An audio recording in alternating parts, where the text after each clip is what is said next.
Nomor satu, Budi sedang mempersiapkan pembelajaran IPA tentang klasifikasi makhluk hidup.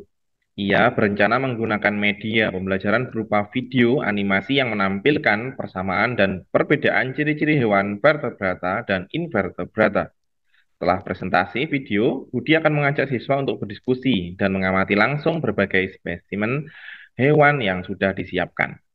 Berdasarkan tahapan pembelajaran taksonomi Bloom, tindakan Budi yang mengajak siswa berdiskusi dan mengamati spesimen hewan setelah presentasi video termasuk dalam kategori berpikir: A. Mengingat, B. Memahami, C. Menerapkan, D. Menganalisis, E. Mengevaluasi.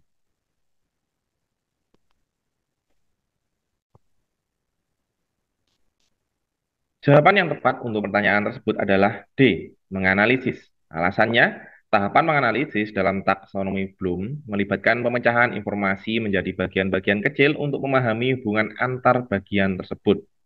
Tindakan Budi mengajak siswa berdiskusi dan mengamati spesimen hewan mendorong mereka untuk: satu, menganalisis persamaan dan perbedaan ciri hewan vertebrata dan invertebrata. Dua, mengidentifikasi ciri-ciri spesifik pada setiap hewan.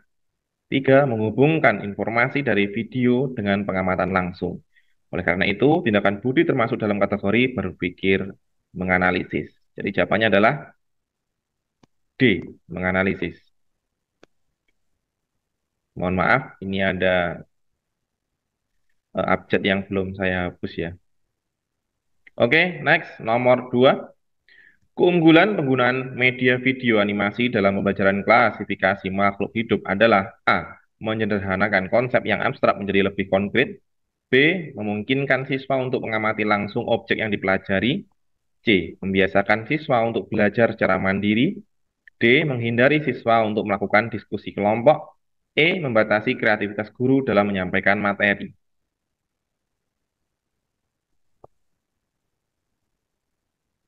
Jawaban yang tepat untuk pertanyaan tersebut adalah A. Menyederhanakan konsep yang abstrak menjadi lebih konkret. Alasannya, video animasi dapat membantu memvisualisasikan konsep abstrak klasifikasi makhluk hidup seperti struktur anatomi dan proses fisiologis yang sulit dipahami hanya dengan penjelasan verbal. Dua, animasi dapat memperjelas konsep dengan gerakan dan visual yang menarik, sehingga siswa lebih mudah memahami dan mengingat informasi. Tiga, penggunaan video animasi dapat meningkatkan minat dan motivasi belajar siswa, serta membuat pembelajaran lebih interaktif dan menyenangkan. Kesimpulannya, penggunaan video animasi dalam pembelajaran klasifikasi makhluk hidup dapat membantu menyederhanakan konsep abstrak, meningkatkan minat belajar siswa, dan membuat pembelajaran lebih interaktif dan menyenangkan. Jadi nomor 2 jawabannya adalah A. Menyederhanakan konsep yang abstrak menjadi lebih konkret.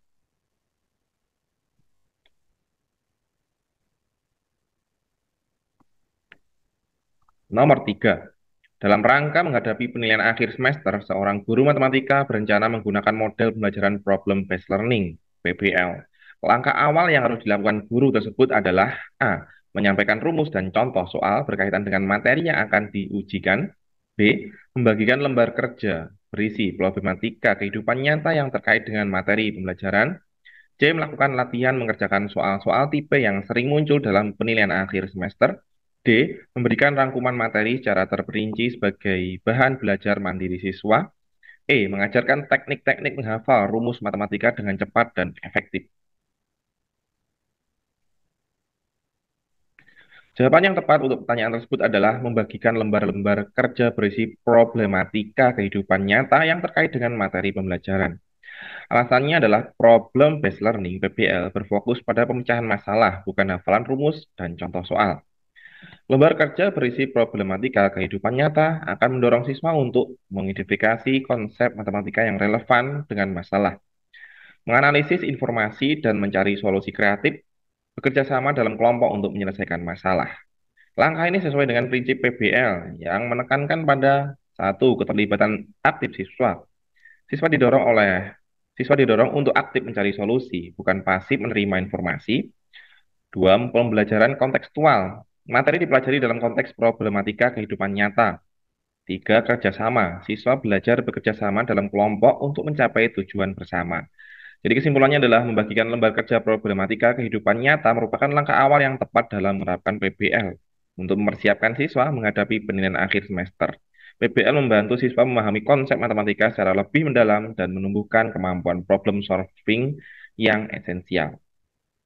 Jadi jawaban nomor 3 adalah B.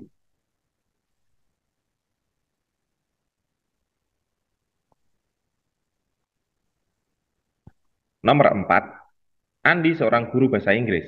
Kesulitan dalam membuat siswa termotivasi untuk belajar speaking. Strategi yang paling tepat untuk meningkatkan motivasi belajar speaking pada siswa Andi adalah A. Memberikan banyak latihan mengerjakan soal-soal struktur grammar. B. Mengajarkan menghafal kosakata bahasa Inggris secara rutin.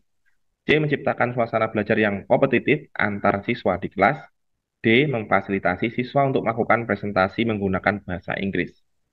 E. Menghukum siswa yang melakukan kesalahan saat berbicara bahasa Inggris.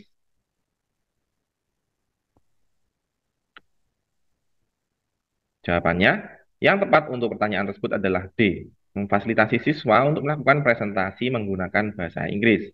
Alasannya, satu, presentasi memberikan kesempatan kepada siswa untuk mempraktikkan speaking secara langsung. Dua, ketika presentasi, siswa terdorong untuk menyusun ide dan informasi dalam bentuk bahasa Inggris, berbicara dengan jelas dan percaya diri di depan orang lain, mendapatkan feedback dan masukan dari guru dan teman untuk meningkatkan kemampuan speaking mereka. Strategi lain yang untuk meningkatkan motivasi speaking yaitu satu, menciptakan suasana belajar yang aman dan sportif. Dua, memberikan topik presentasi yang menarik dan relevan dengan minat siswa. Tiga, menggunakan media pembelajaran yang interaktif dan menyenangkan. Empat, memberikan penghargaan atas usaha dan kemajuan siswa. Jadi jawaban nomor 4 adalah D.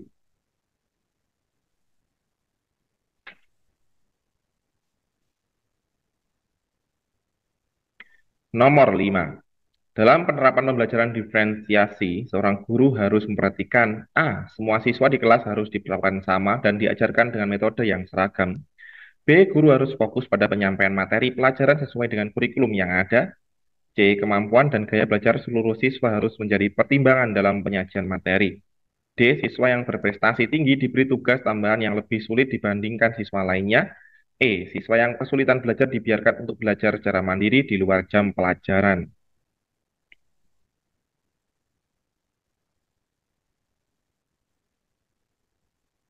Jawaban yang tepat untuk pertanyaan tersebut adalah C. Kemampuan dan gaya belajar siswa harus menjadi pertimbangan dalam penyajian materi ya, seluruh siswa. Alasannya kenapa? Pembelajaran diferensiasi berfokus pada kebutuhan individu siswa yang berbeda-beda. Guru perlu memperhatikan satu, kemampuan, kesiapan belajar dan tingkat pemahaman siswa terhadap materi pelajaran. Dua, gaya belajar. Cara siswa belajar paling efektif seperti visual, auditory, atau kinestetik. Dengan mempertimbangkan faktor-faktor tersebut, guru dapat menyesuaikan materi dan metode pembelajaran, menyediakan pilihan materi dan kegiatan belajar yang sesuai dengan kemampuan dan gaya belajar individual, memberikan kesempatan belajar yang setara, memberikan semua siswa kesempatan untuk mencapai tujuan pembelajaran, meskipun dengan cara yang berbeda-beda. Nah, dari sini jawabannya nomor 5 adalah C.